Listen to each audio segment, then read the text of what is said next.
Well, good morning and welcome to the Western Policy Consultants BC Energy Update. I think we have a fun session here today with three knowledgeable authorities on various aspects of energy in British Columbia and nationally, as a matter of fact. So with us today is Markham Hislop, who's the editor of Energy Media, Canada's most read, I believe, and viewed energy website, and Markham hosts regular interviews with international, national, and local energy experts across Canada and around the world. Very interesting site, and you should hook up Energy Media. And Lorne Sivertson is with us today. Lorne was the president of the Columbia Power Corporation in BC, an 800 megawatt enterprise in the southeastern part of British Columbia, and subsequently has consulted to banks, energy corporations, various companies, engineering firms on the business of energy in BC, and is plugged in under the radar to almost all the developments taking place in our province. I'm the weakest link here. I'm Eric Denhoff. I was president of the Canadian Hydrogen and Fuel Cell Association, was the director of the Energy Council of Canada. I was the chief negotiator on the CGL pipeline for TransCanada, then TransCanada Pipelines. And I have a conflict to declare. I have an investment fund in the hydrogen sector, so I chat about hydrogen. So to kick us off, we're going to ask Markham Hislop to give us a bit of his views on where he sees BC's energy situation now and where he sees it headed over the next while. Markham. Well, thank you very much, Eric. I want to say at the beginning that my journalism is about the intersection between the old fossil fuel energy systems and the emerging clean energy system, and how the one, is based on technologies, the new one, I should say, based on technologies like wind and solar and batteries and then technologies that turn electricity into work, like electric vehicles and heat pumps and so on. So, and I do it both at a regional level. So most of, it's BC and Alberta, bigger emphasis on Alberta probably, and at the national level. But probably half of the 400 or 500 interviews I do every year are with experts outside of Canada, and that would be the U.S., Asia Pacific, and Europe. And I want to make this point, and this is probably what I can contribute to the discussion today, because you two folks are experts in electricity and hydrogen, and specifically what's going on in BC around policy. But what I can bring is the global context, and that's I think something that my interviews with international experts like the International Energy Agency, the Oxford Institute of Energy Studies, that level of expertise demonstrates to me that in Canada, we are behind the eight ball. Now, BC and Quebec, I probably lead the conversation in Canada around the energy transition, and certainly BC with Clean Energy BC and the work that it's now doing with BC Hydro, a little late in my opinion, but nevertheless, it's BC is headed in the right direction.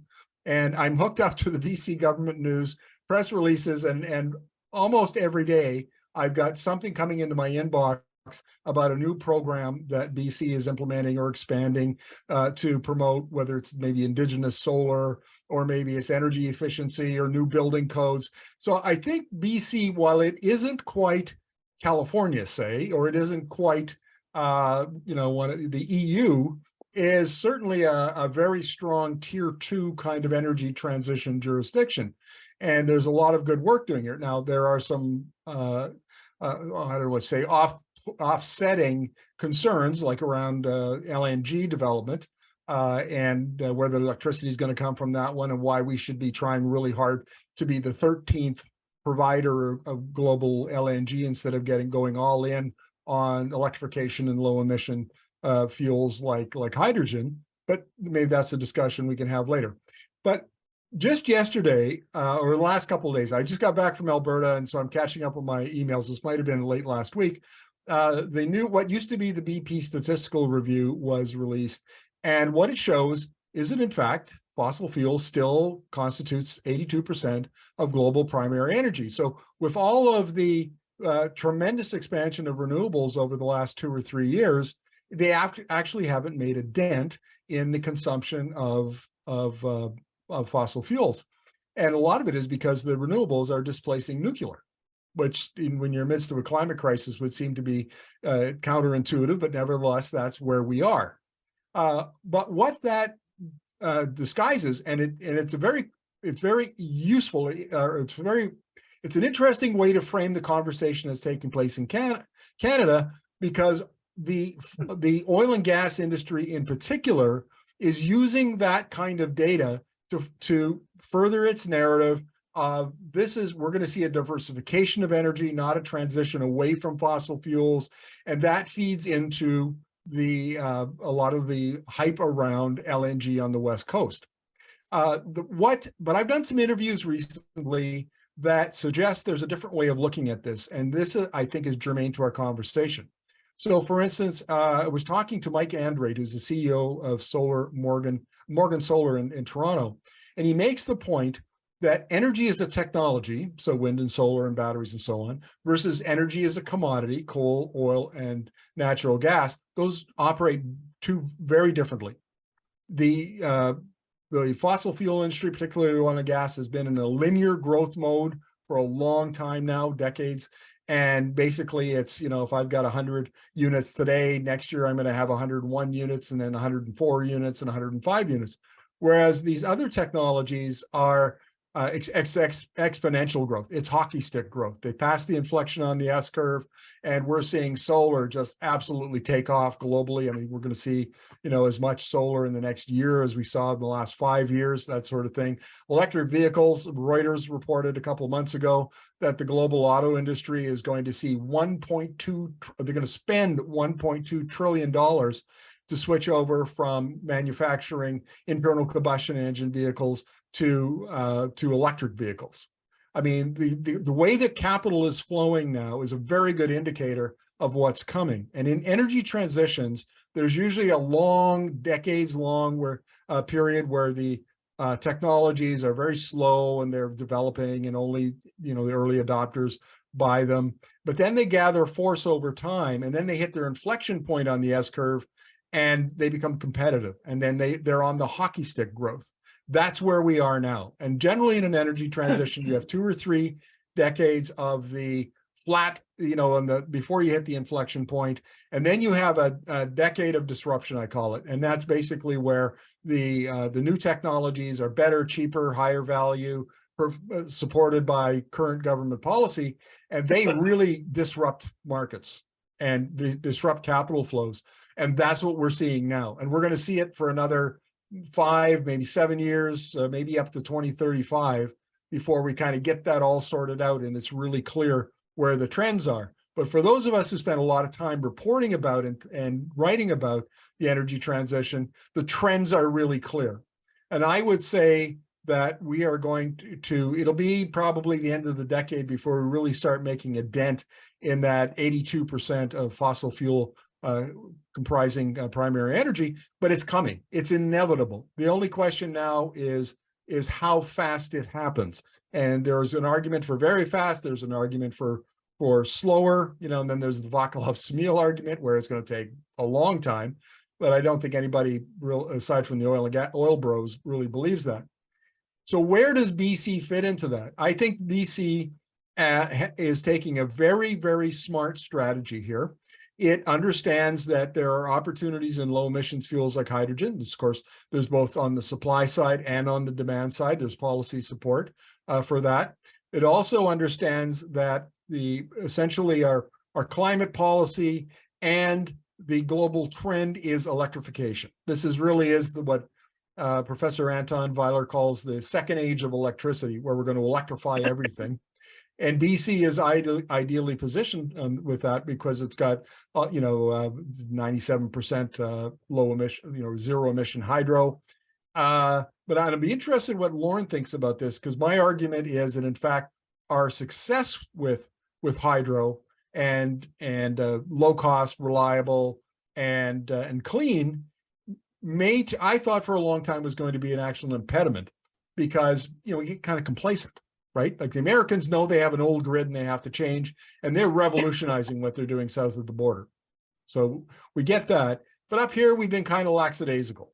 And there's a whole lot of things we could be doing. We're seeing a little bit more of it now from BC Hydro. They're going to be putting out power purchase contracts for indigenous solar. But what about east-west trade in electricity? You know, between using basically the storage capacity of BC hydro dams and then building out renewable generation, particularly in Alberta, tying the two together with interties, creating markets, and using, you know, the dams, the hydro dams as big batteries for the intermittent renewables that could come out of southern Alberta. So there's also, while BC is making progress, I would argue, there's still a lot more progress to be made. And I would personally would like to see BC go faster. I think that, well, I interviewed, I'll use this just as an example, this one industry. I was interviewing Bloomberg NEF's head of minerals and mining and minerals commodities. And we were talking about building critical minerals processing and refining. So making battery metals out of lithium and other components. And we're doing it in Alberta. And I said to him, well, you know, Alberta's got like 7 years, right? To 2030, maybe even a decade. And he said, no, Alberta's got 2 to 5 years, because what's happening is while we were fiddling around with arguing about pipelines and LNG and all these other old energy sources, countries like Malaysia and Indonesia and Vietnam, they recognized the opportunity far earlier than we did. And they've been busy building out their clean energy technology industry in a way that we have not been. And they're hungry and they want in these new industries, what the IEA calls the next industrial revolution. And BC, Canada in general, is just waking up to this. BC is a little ahead of Canada, but not that much. And I think we need to understand the urgency behind this. Right. Nobody's waiting around for BC to get its act together. No. We either get our act together and compete in the global markets, in these new areas, in the new global energy economy that's emerging, or we get left behind. Those are our choices. So that's kind of the global context, the way I see it, Eric. And I'm interested to see what you and Lorne have to say about that. Yeah, I think we'll go to Lorne, who's chomping at the bit. And, you know, I agree with you, Markham. You know, on the face of it, you think, well, BC's got 97% or whatever hydropower. And, you know, we're so clean already. How could we possibly get much cleaner? And it's a slam dunk. But as Lorne, I think, will describe, there's a few issues in electricity supply for now and into the future in BC. And we're always capable of being slower than the next guy in BC. There's no doubt about that. I would like to cover off 5 particular areas today. I will not include LNG in that area, but perhaps we can come back to it if we have time. Yeah. But I don't want to go too far. The first area I'd like to talk to would be future electricity requirements in British Columbia. And in 2022, there were 65,000 gigawatt hours of electricity generated or purchased from either independent power producers, IPPs, and BC Hydro. In addition, electricity was produced and sold by Fortis BC, another utility, as well as several mineral processors and forest products companies, taking the total production to 75,000 gigawatt hours. 95% of this electricity is from renewable sources. Well, BC Hydro has recently been forecasting just a 1% growth in demand to 2035. New LNG demands, targeted reduction in greenhouse gases, and rapid growth of electric vehicles suggest a 50% increase in power demand by 2040. Only one significant power project is now being developed in British Columbia. That is the 1,100 megawatt 5,100 gigawatt hour BC Hydro Site C project. And that's to be operational in 2025. Mark Chicard, professor from Simon Fraser University, believes 5 Site Cs will be required by the 2030s. And the Clean Energy BC Industry Association agrees with that assessment. And so what are the future supply options in BC? Well, one BC supply option is to take back the 1964 Canada-US Columbia River Treaty Agreement on downstream benefits, the DSBs. That was where Canada, BC agreed to dam rivers here and supply power so that Americans could generate more power in the United States and in return, they provide 50% of the additional generation back to British Columbia. That's 1,250 megawatts of capacity for 4,000 gigawatt hours a year of energy. That's what the size of the Site C project. This power is owned by BC, but is now sold to U.S. utilities rather than taking it back. But with new transmission lines, that power could be returned to BC. The sales amount right now to about $200 million a year for BC. But BC has recently announced that it will share these U.S. revenues with Indigenous groups in British Columbia. However, the U.S. has been saying it for some time, it wants to cut the DSVs by 90%. Talks on modernizing the treaty, as Americans put it, were held in May of this year, and the 18th meeting in this process is scheduled for August. Modernizing is a substitute word for gutting the agreement. That's right. That's exactly it. From 50 to 90, from 50 down to 10%. Yeah. But other supply options, I have my list here, and these are generally relevant. But Run of River Hydro in British Columbia, there's still lots of capacity here, anywhere from $100 to $120 a megawatt hour. Wind offshore, 50 to 75. Wind, sorry, I was onshore, 50 to 75. Wind offshore, 100 to 125 a megawatt hour. Solar, which is the cost that's coming down very rapidly, but recent figures are around $60 a megawatt hour. Bioenergy, 95 to 100. Municipal solid waste, 100 to 150. And buying power in the U.S. mid-sea area is cheap, $20 to $50 a megawatt hour. The reason it's so low is because a lot of it's subsidized power from wind farms that they it's a take or pay arrangement. They generate, no one wants it, they just dump it in the market. So I'll skip now to the third topic, and that's the role of independent power producers, IPPs. BC Hydro has electricity purchase agreements, or otherwise known as EPAs, with 119 independent power producers in British Columbia. They supply 21,280 gigawatt hours of electricity every year. Most of these EPAs were the result of the BC Hydro Clean Power calls, but the calls have been suspended since 2010.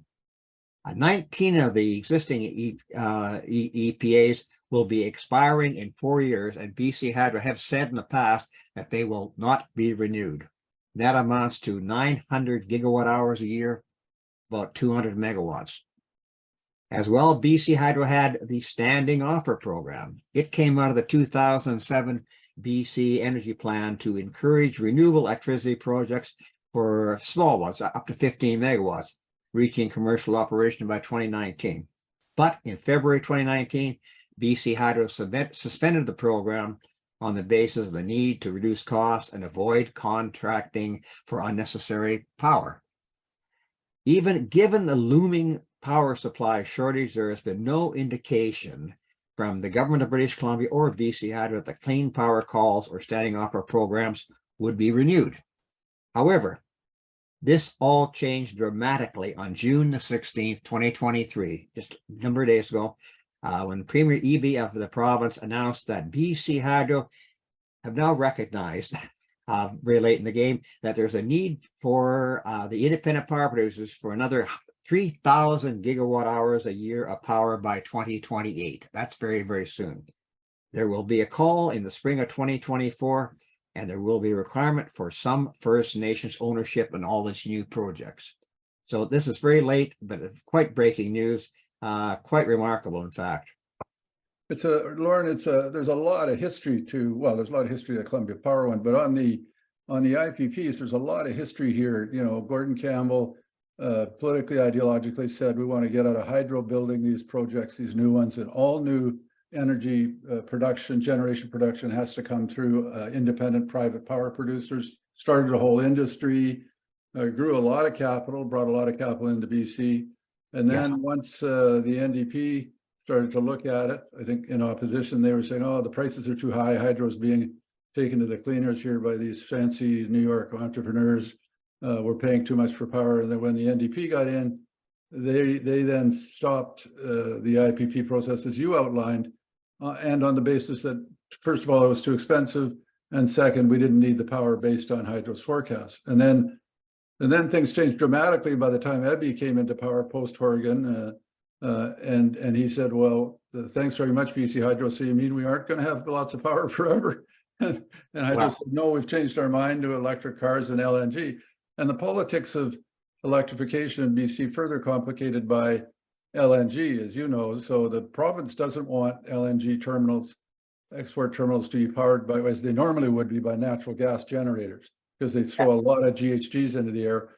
So they've been trying to convince the industry to use electricity for them. Yes, that's right. And one or two smaller ones are, but the big ones, LNG Canada, are saying, well, you don't have reliable transmission to our site. You know, we can't stop and start based on snowfall knocking off power lines every 2 weeks. So the debate has begun about, as you described, how much power we need for what and where it's going to come from. So it's a huge political issue in BC, as usual, as always, and an interesting one too, I think.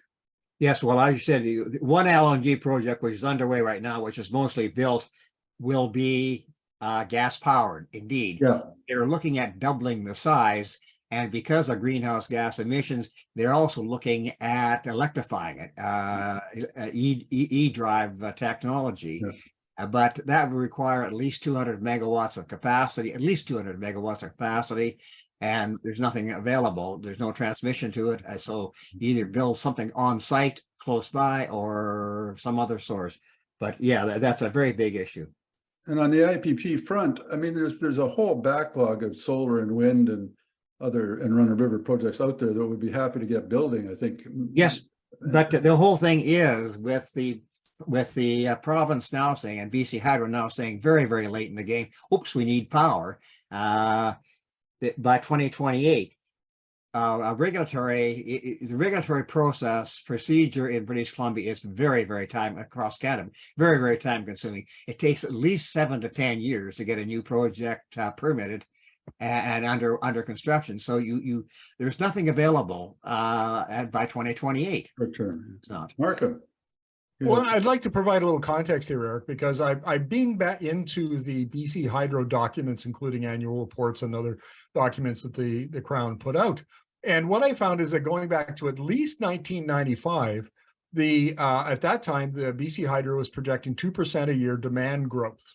They were. And then what happened in 2000? So and they were saying very publicly, we're going to get this the power that we need because we don't want to build any new hydro dams aside from Site C. We're going to get it from A, refurbishing existing facilities, and B, from IPPs. I forget what the third one was.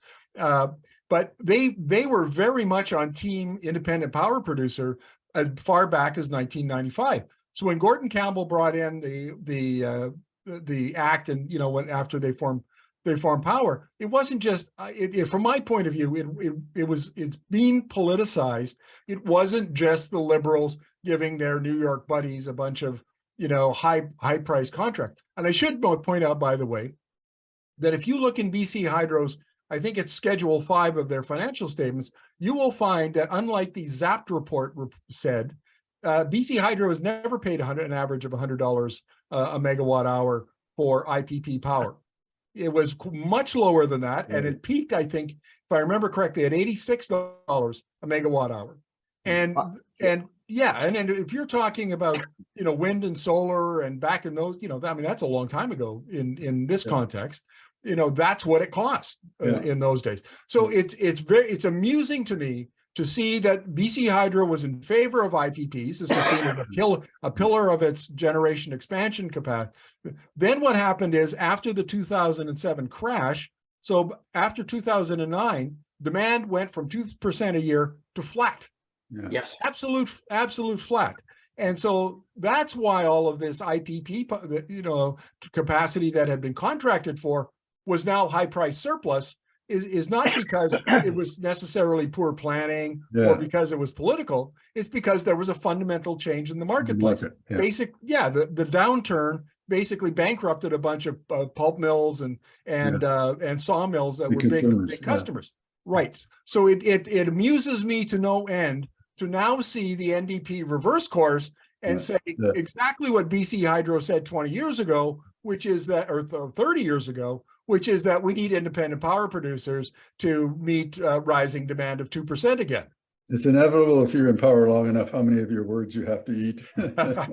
Lauren, I will point out that independent power program, that is how Columbia Power got going as an IPP, and it was labeled a Crown Corporation. In fact, was owned in part by the Columbia Basin Trust and the Kootenays, but they were one of the very first IPPs and signed contracts, and over a period of 5 years, developed to be the second largest power producer in British Columbia after BC Hydro.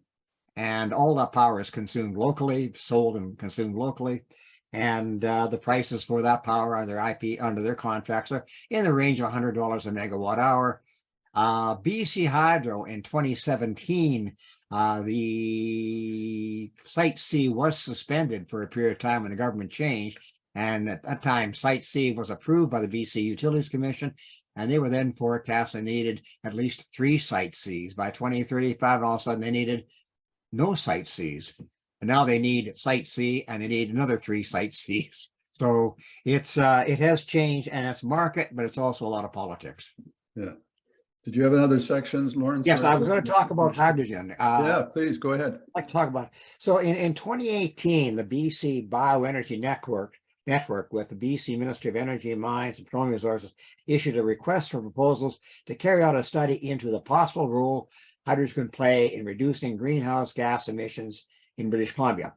And the province recently released the BC Hydrogen Strategy, a sustainable pathway for BC's energy transition. Now, the province of Alberta has also established a new hydrogen center of excellence and aims to support major hydrogen project development. The European Union, the United Kingdom, the USA, China, and Japan all expect hydrogen to play a significant role in decarbonizing their economies and by expanding use of hydrogen in transport and energy systems. Now, key points in the BC hydrogen strategy are: to meet its clean BC goals, BC must shift how it produces and consumes energy. 2/3 of the energy BC uses now for transportation, buildings, and industry comes from fossil fuels, although 98% of its electricity is from renewable sources. Hydropower. The total demand for energy in BC in 2017 was 1,249 petajoules. BC has abundant natural resources, water, wind, and others for electricity generation for hydrogen production facilities using electrolysis. The province has introduced a wide range of policy to support production of hydrogen. BC has resources to produce both green hydrogen from electrolysis, hydro and wind, or blue hydrogen produced from renewable sources, steam, methane, reforming, or the pyrolysis of fossil fuels. Hydrogen can be used in direct combustion for power generation, or blended with natural gas in industrial process, burned in transportation vehicles, or can be stored in fuel cells for EV vehicles. BC is already a world leader in hydrogen and fuel cell technology. BC targets for zero-emission light-duty vehicles is 30% of new sales by 2030, and 100% by 2040. While there will be costs, the province will provide financial and other support for the conversion to a hydrogen-based economy. The strategy notes that producing renewable hydrogen at a scale via electrolysis will require electricity rates in the range of $40 a megawatt hour. That's less than half the current rate. To provide 10% of the 1,249 petajoules of total BC energy demand by water-based electrolysis for green hydrogen would require a lot of electricity. That amount would be, for 10%, would be about 30,000 gigawatt hours a year. Recently, BC has been producing about 74,000, so almost half of it, at $100 a megawatt hour, which is the average price IPPs now pay for power. 30,000 gigawatt hours a year of supply for hydrogen would cost $3 billion a year, not a small amount. And I can stop there. I can carry on to the last point. Go ahead on your last point. That's fine. Okay, I'd like to talk finally about the role of First Nations in new project development in British Columbia. British Columbia's Premier David Eby recently announced that BC will launch a call for new resources of renewable and emission-free electricity to power the province's growing clean economy. We mentioned that before. Applications will open in the spring of 2024. The Premier also announced the province is providing $140 million to the BC Indigenous Clean Energy Initiative to support Indigenous-led power projects. The province and Indigenous communities are partnering to develop projects that align with Clean BC Plan through the First Nations Clean Energy Business Fund. In the current round of funding in northern BC, there's a solar project and energy storage system at the Doig River First Nation community. BC First Nations currently own, operate, or co-partner with 79 grid-tied renewable energy projects, substantial number. In 2023, the First Nations Energy Summit in Vancouver drew industry and dozens of Indigenous groups to explore energy sector opportunities. The province and the energy industry are now aware that new projects in BC will not happen without extensive First Nations consultation, explicit or implicit approval, and investment. I'll stop there. Yeah, no, that's good. I think, this is whether it's in BC or Alberta or Eastern Canada, the new reality is that major hydro projects and even smaller ones are unlikely to proceed without some level of Indigenous participation, whether they're majority owners or minority owners or have a major contracting role. In BC, it's quite intriguing. These small run-of-river IPPs that have taken place over the last few decades, even when there was a freeze, there was an opening through standing offer for First Nations to get into, I forgot, Lorne, up to 10 megawatts or something. Yes, they were very small, and there's one solar project, 1 megawatt, which is Got through, yeah. Solar. But there's a huge latent demand because these are a great source of steady, reliable, long-term income for, in many cases, smaller communities, where if you can bring in a few $100,000 a year to $1 million a year, you're building housing every single year on a guaranteed 20-year take-or-pay contract from BC Hydro, and it's just like a whole nother source of revenue that's renewable every year. So the communities are really interested. They've grown a lot of expertise over the last decade by hanging around producers and investors and government regulators on energy. And for example, the Merritt First Nation up in the interior, they've got a partnership with Canada Solar. They've got a 200 or 250 megawatt project, and they have another one that I think is about 50 megawatts. And they own what may be the first Indigenous utility in the next while. They own the first Indigenous transmission line. So it's a line from Penticton that's brought over to the TMX pipeline for their pump station. They didn't have enough local power. So they're building it jointly with Ballard or somebody. Yeah. So, there's tremendous interest out there. There's tremendous supply. And I think in terms of social license, if you want projects to get built faster than 20 years in BC, having Indigenous partnerships shaves a lot of time off that regulatory approval process, because you have somebody that's arguing for the project rather than against it. And so I think it's a big issue. Markham. I want to make a couple of points. One is I've had the opportunity in the last couple of months to interview a number of fairly well-known experts on hydrogen, including Michael Liebert, who founded Bloomberg New Energy Finance. And they're, for the most part, very critical of long-distance transportation of hydrogen. Yes. The physics don't work, the economics don't work. It's just very, very difficult. But on the other hand, there's a very good chance that use it where you generate it, where you produce it, will work. And particularly for for instance, back in February, there was a 2-year pilot project that was launched by the Alberta Motor Trucking Association. They're going to have 2 Class 8 semi-trucks driving between Calgary and Edmonton, and the hydrogen will be produced locally. And the purpose is to see what the economics are, but the odds are that it'll be competitive with diesel. Then the city of Edmonton has now got 2 hydrogen buses that it'll be testing along with the county of Strathcona. Again, the same thing. And the reason is because while electric has a lot of advantages, if you're in California or maybe you're on the lower mainland, when you're at 30 below, electricity, you use the juice a lot faster. About 50% faster, according to Eddie Robles, who's the manager.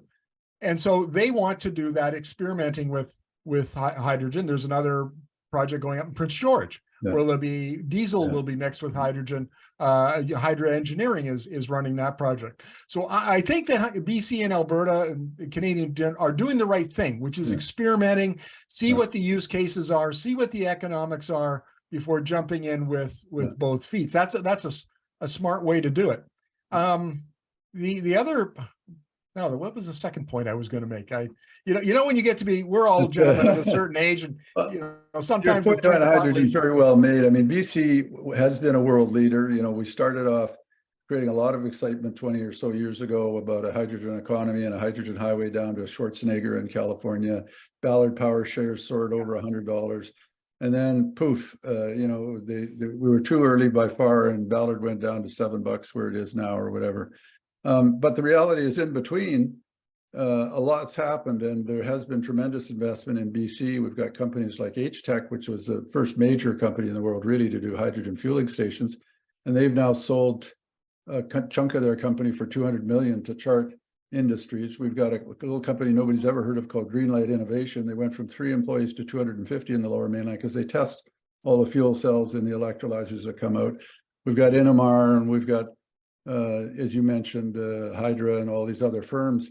And the US has made things just accelerate light years with their new subsidy program. So you can actually produce hydrogen under some models in the United States. It looks like as cheap as $2 or even less a kilogram, which is sort of a holy grail.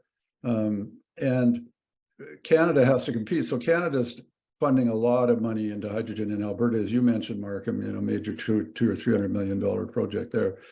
So it's going to be interesting to see, but I agree with you. Transport is one of the biggest impediments to long-term range transport to the industry. And there are some companies working on some quite novel solutions there, so we'll see.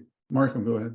Well, the train of thought came back to the station. So I remember my second point, which is that if you look down at the United States, the system there, the electricity system, the power sector is absolutely being revolutionized. And it was already being revolutionized before the U.S. Infrastructure Act, before the $369 billion Inflation Reduction Act. All of those now have just supercharged it. And there are things happening. I've interviewed people that are running virtual power plant businesses in Los Angeles and demand response businesses, microgrid businesses, things that are light years ahead of what we're doing in British Columbia. But there's one trend that I think BC ignores at its peril. And I don't know how this would play out, and I'll be interested to get Lorne's view on this, but that is the impact of distributed energy resources, so wind and solar and geothermal and all of that, on the very structure of utilities themselves. The old cost of service model, the vertically integrated model that BC still has in the US in many jurisdictions, is being flattened. It's becoming a platform, a horizontal platform, where a whole variety of consumers and prosumers trade electricity, they trade services, arbitrage, things like that. And it's a completely different view of how the power sector operates, and the different view of the utilities' role in it. And the idea is to decentralize operations, the generation of power, the distribution of power, bring in more resiliency, bring in more reliability, lower costs. That's the promise. Seems to be, still early days, too early to say whether they'll realize that promise, but that's the direction it's going. And then I look at BC, and it's not just BC. I mean, there are almost every province has a crown corporation that's running the power sector. And we're all kind of in the same boat, which is that the utility is driving the bus. The utility is telling us what kind of model we should have, if we should have markets or not have markets, and how we should play in that game. And I at least think, because it's a highly technical issue, and it shouldn't be decided on the basis of a good argument or rhetoric, but I at least think we should have the conversation in BC about, do we want to go all the way down that path? Do we want to go somewhat down that path? What's the best option, as opposed to just saying, oh, well, we've always done it this way. And despite the fact that the power sector is being revolutionized by radical new energy technologies, we should just keep doing what we've always done. So, Lorne, I'd be curious to know what you think of that. Yeah, a couple of points. First, just going back to hydrogen for a moment, and transportation. You're talking about the cost of for transportation. that's a difficulty. But for a lot of remote run-of-river hydro projects in BC, again, go back to First Nations, you can generate electricity and use electrolysis to produce hydrogen and put that into storage batteries for EV vehicles. And that's, you don't need to have the transmission system. I think it's a good option. Another point I'd like to make is everybody's adding a lot of capacity. I mean, again, these are Crown Corporation, Quebec and Ontario, but both of them recognize they need a lot more electricity, and both of them are adding. They've announced roughly 10,000 megawatts each of new capacity because of the shift to the electricity based industry sector. And so I think that's important. And again, now back to British Columbia, talking about BC Hydro, a Crown-owned monopoly utility indeed. But a number of years ago, and I've involved in it, BC used to have also a Crown-owned gas utility. And that was privatized. It's now known as Fortis BC, which is now a privately owned firm and delivers electricity in most places in BC. So there was went halfway, didn't go all the way, but there was an argument perhaps to break up BC Hydro, have it IPP'd, but have the transmission system. You probably need a monopoly central transmission system. But again, going back, there's almost no transmission intertie between BC and the rest of Canada. All of our transmission lines in British Columbia, in Alberta, in Manitoba, they all go north-south. We need to integrate across the country, and that has been resisted by everybody. Small transmission connection into Alberta, but not very much. And that'd be that's a very interesting point, Lorne. And Alberta's resisted for a long time an intertie deal. Well, you would have thought, hey, this giant new battery called Site C is going to be opening up. We can use this in Alberta when they don't need that power in BC. And there were discussions along those lines, and they broke. Yeah. Exactly. Alberta is very parochial, and first of all, they prefer to promote their own gas generators. But second, they genuinely live in fear that BC will wake up one day and just turn the switch off, and then poor Alberta will be stuck. When it comes out of this sort of paranoia of externalities. Markham. There was a study done not that long ago by economist Kent Fellows at the University of Calgary, and he calculated the cost per megawatt hour for the Site C, and he said, look, storage of power generated by intermittent renewables, like the east-west trade in between BC and Alberta that we're talking about, is a much higher value than just selling a megawatt hour, a kilowatt hour of electricity in a retail or an industrial or commercial market. And he said, if you look at it that way, Site C only makes economic sense if it's functioning primarily to provide storage. If it is all you're doing is selling that electricity on a retail basis or in a commercial or even a wholesale basis, then it makes absolutely no sense, and it should have been shut down a long time ago. It should never have been built. I'm kind of curious what Lorne's take on that is. Well, on that point, and I will openly state, I have been since 2018 a member of the Site C Project Assurance Board, whose mandate it is to bring the project on budget on time. And you can determine whether or not that's going to be successful or not. But the current capital cost of that project, and this is a public number, is $16 billion. When it was approved in 2017 by the BCUC, was $11 billion. So it's not cheap power. It doesn't have to be, like the cost of a megawatt of capacity Columbia Power built was in the $1.5 million a megawatt range. Site C is about 10 times that. So it's costly, and that's going to do it's a good solar project, but it will be very good for storage. That's a lot of its benefit. That'll be the third project on the Peace River, and that will pretty well exhaust all the energy capability. And so it's a very good storage source combined. But point is, it's not going to be enough power given the new reality. We need 3 of those. Go ahead, Mark. Maybe 5. Well, I want to make a point about levelized cost of energy estimates provided by BC Hydro. They very cleverly say that, oh no, the cost of it'll be 35, maybe 50 megawatt dollars per megawatt hour. Well, I've talked to economists who say, look, that's only if you amortize the Site C over 100 years, which I mean, you can do, and a dam will last 100 years. But they say from an economics point of view, the only defensible way to calculate that LCOE is if you use the longest, the term of the longest bond you can buy, which is 40 years. And if you amortize it over 40 years, you get like $150 a megawatt hour. So it's very, very expensive power. Now, if you're the government, you're the utility, and you want to make this palatable to the public, sure, $50, whatever it is. But I think from my point of view, based on the economists I've interviewed, it's a little bit of sleight of hand, a little bit of chicanery, not being entirely honest about those numbers. Well, listen to, oh, sorry, Lorne, go ahead.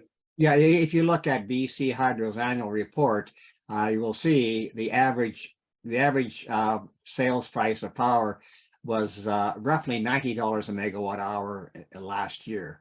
So that's it's not $30, and Site C will cost a lot more than $30 indeed. If you take $16 billion, even over 75 years, and it'll all be 100% debt financed. And what's the cost of debt these days? Whoops, 5%. Yeah. Okay. It'll be fun. No, so for the last portion, we should talk a little bit about the equally contentious LNG movie in BC. So I just want to cover briefly the landscape of LNG.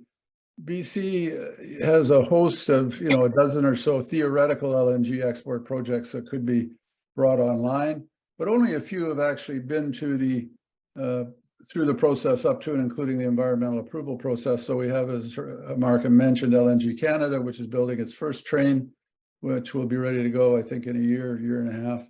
CGL, the pipeline that is to service that, is almost 90% complete.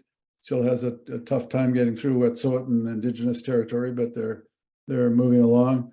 And then we have a series of other projects.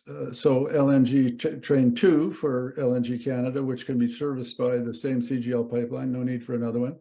The Hislop have a small floating platform LNG project, which has been approved to go through the environmental review process, and I'm sure will come out fine with a bunch of conditions. They also can use existing gas from the CGL pipeline. Tilbury in the Fraser Valley is a small facility that produces LNG really for ships, places like BC Ferries or other ships that are using LNG. They want to double their size, and creating all of these will create a headache for the NDP government. The Squamish have a small but significant project in partnership with the Squamish First Nation that's at FID. I don't know that they've had FID approval yet, or final investment decision, but they've certainly got all their environmental approvals, partnership with the First Nation, all that sort of thing done. And finally, the Niska, well, not finally, but most likely next project, the Niska have proposed a new pipeline somewhat along the lines of the PRGT proposed original pipeline north of CGL, and their own export facility. And so the NDP government is in a real pickle, because they have, at the same time, they produced a climate plan that says we won't allow our emissions to go beyond X. They are under tremendous pressure from industry and from some voters to produce more of these LNG plants for export. They create a lot of construction jobs, stunning number of construction jobs, like 10,000 for a big line, big pipeline and terminal sort of thing for a long time. And they would be creating them exactly at the time people are coming off Site C, they're coming off LNG Canada phase 1. And so big headache. If BC approves all of these, the GHGs blow right through the roof of BC's climate plan. If they don't approve them, we look terrible. The others, Markham, I'll come to you just one sec. One final point I'll make is, in the time Canada's been dithering and talking and has one project actually under construction, the United States in 2016 decided to build export terminals, and I think they have 7 built already and another half a dozen under permitting. So we are slow to the party. The question really becomes, by the time we're ready for the party, will anybody need our LNG for long-term markets or not? And it's an interesting question. Markham. Oh, answer to the question, no.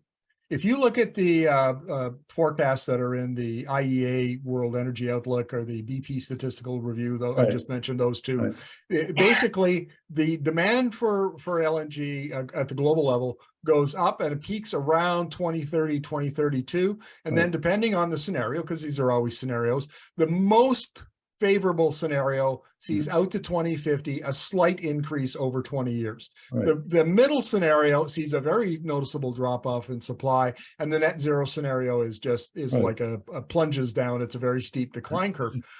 So looking at that, I wonder, why would we as a country become as obsessed? Like, what do we talk about these days? And when we're talking publicly at the national level, it's LNG all day, all the time. So why would we, when the US is bringing on new trains, Qatar is adding a bunch of supply, Australia has added supply, there's no end of LNG supply, why would we compete to be the high cost 13th supplier of LNG in the world? And by the way, the IEEF did a study last year that showed the capital cost to build the LNG Canada were double those in the US Gulf Coast. And it's a very tricky, I noticed the Germans who had been started buying 20-year contracts are now only buying 15-year contracts. So one of the stories was, well, we should be selling to the Germans, we got 40 years of supply there if we just get these projects built. But the Germans themselves are saying, really, we want this as an interim vehicle to get through the Russian mess. And we think after that we'll have enough other power. So. And what did the Europeans do in May of 2022? They introduced the Repower EU, which was basically energy efficiency, find substitute sources, that's the short term, and then in the medium to long term, electrify everything. And energy security, that's the one thing the Russians, Vladimir Putin will go down as one of the most boneheaded leaders in the history of the world, because what he did is he accelerated concerns about economic security so that everybody went, well, what kind of energy can we produce at home that's domestic and we're not liable to, we're not held hostage by exporters? Oh, electricity.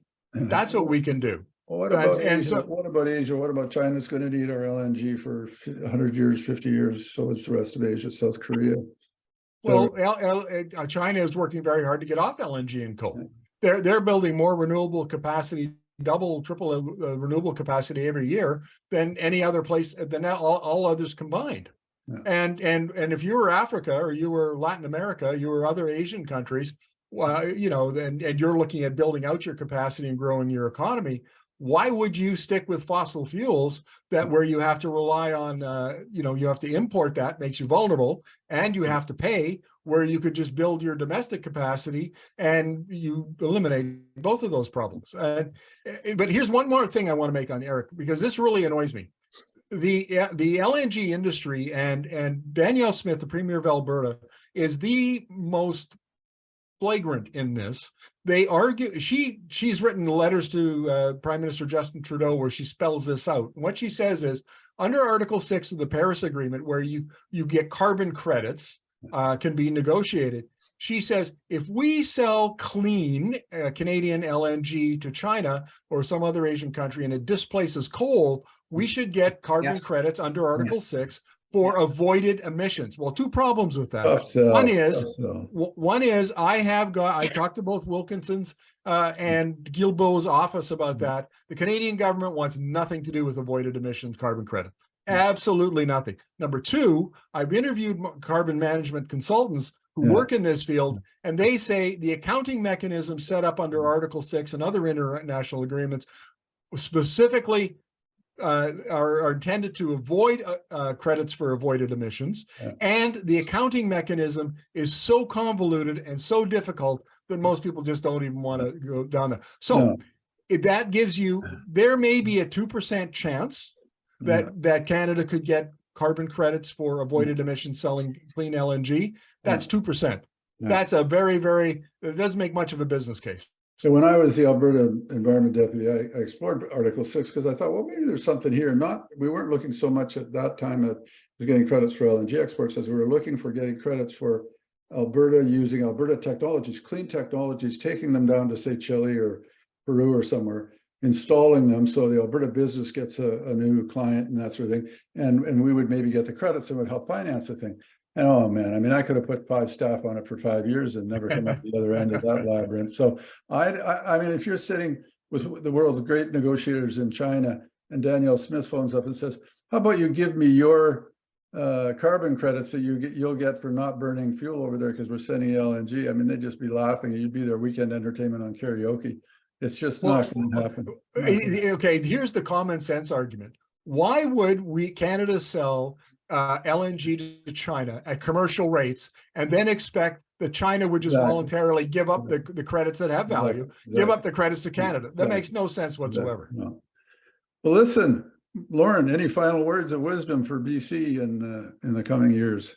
Well, just one on, since we're talking about LNG, just for a minute here, but going along, it was not that long ago, there were 20 LNG proposals in BC, and that's 2015. Yeah. Now there are 6. And there's only then one major project is when we talked about that'll be the LNG Canada, a $40 billion investment located in Kitimat, and the town is booming. You're right. That'll be 14 million tons a year, and will be gas powered. They're also talking about a phase 2, which would double the capacity, another 14 million tons. But because I mentioned earlier, because the environmental concerns, there'll have to be an e-drive, electric drive, no power, no transmission lines, no power. So where do you get the power? And that would take a couple hundred megawatts. So that is a big issue. A lot more electricity capacity is going to be needed for LNG if you're going to have e-drive, and it's not available yet. I don't think we will. I mean, my prediction is we'll get Squamish and phase 1 of LNG Canada and the Hislop one because it's small and, you know, it's sort of along there. And I think the only question is, do they do Tilbury, which is very small and inconsequential in the international world? But more importantly, do they do Niska? You know, can you politically approve all these white projects like LNG Canada and Tilbury and stuff, and not approve Niska?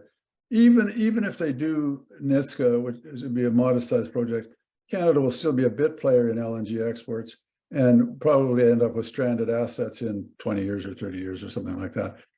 People make money for the first 20, probably, maybe. But yeah, I don't think there was ever going to be 5 or 10 BC plants, despite the accusations that, you know, we were being slowed up by Ottawa. They're just Canada's processes are different and our markets are different. So we could have competed with Texas if we'd built out everything in 2 years, but people forget the first Texas project was converting an import terminal to an export terminal. So they didn't have indigenous issues. They didn't have pipeline issues. All they had to do was convert an existing facility and boom, they were off in the races. So different movie. And I agree with you, Markham. It's when you look at the international demand statistics, you kind of wonder, well, we're good for the first 15 or so years. What happens after that? But you've got these economics or pipelines are 40-year economics. I think BC should stick with what it knows how to do very well, and that's hydropower. Exactly. And there's lots of capacity here, although prohibition on building dams, that should be revisited. There's lots of hydro potential in BC. It's clean, it's cheap, it's reliable, and could be expanded to meet these growing needs if the regulatory system would accommodate it. Right, Markham. I just want to leave your viewers with this idea, or maybe it's a question. BC, along with Quebec, those are the 2 major hydro provinces in Canada. BC has got tremendous expertise. It's, you know, maybe it's maxed out its resources. We'll see where that goes. But why in the world, when the world is essentially responding to climate policy and the transition from fossil fuels to essentially electricity, we're electrifying everything. BC is a major electricity producing jurisdiction. Why would we concentrate on anything else? Stick with the strengths, stick with our strengths, be really good at what's coming, not really good at what was here 30, 40, 50 years ago. All right. Well, listen, thank you. Thank you very much, Markham Hislop from Energi Media. Thank you very much, Lorne Sivertson. Thanks to Western Policy Consultants for sponsoring this. And we'll do this again sometime soon. It was a lot of fun. Interesting. Look forward to it. Thanks, Eric. Thank you.